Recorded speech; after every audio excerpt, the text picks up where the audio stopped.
Hello guys, আজকের একটা কথা বলবো।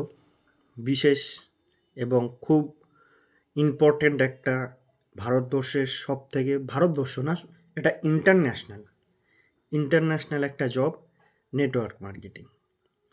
আগে এটা ছিল ম্যানুয়ালি ম্যানুয়ালি করতো, লোকজন ডাকতো, একে ডাকতো ওকে ডাকতো। এখন মেসেঞ্জার তো খোলাই যায় না, শুধু মেয়েরা মেসেজ করবে, ছেলেরা মেসেজ করবে। সে এমন অভিনব পদ্ধতিতে জিজ্ঞেস করবে যেন সেসব নেটওয়ার্ক মার্কেটিংয়ের সামনে আপনার সরকারি চাকরিও বৃথা।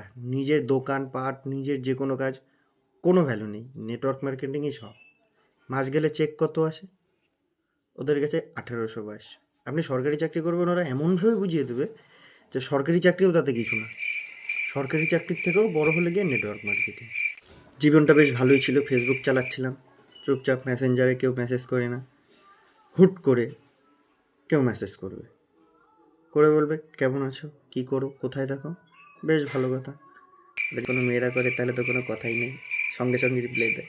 সবার মেসেঞ্জারে মেসেজ কী আসে? হাই, হ্যালো, কেমন আছো, কোথায় বাড়ি। সবাই ইমপ্রেস করে, ভালো লাগলে মেসেজ করে।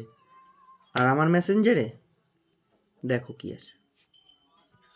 সো দেখেই নিয়েছো কী আসে আমার মেসেঞ্জারে। এদের জন্য মেসেঞ্জার অব্দি খোলা যায় না। এমন লোক মেসেজ করে না, ভাবি যেন কেউ মেসেজ করছে। মনে হয় কাজ হবে, মনে হয় প্রেম করতে পারবো, কিন্তু সেই এমন কথা বলে, কিছু মনে করবে না তো।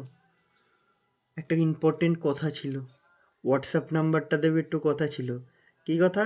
আমার দাদার একটা অফিসে কিছু লোকের দরকার, সেই দরকার, এই দরকার, কোনো এইচএস পাস কোনো ছেলে হলে দিও, ছেলে বা মেয়ে থাকলে দিও, হ্যানা ত্যানা। এদের জ্বালা পুরো।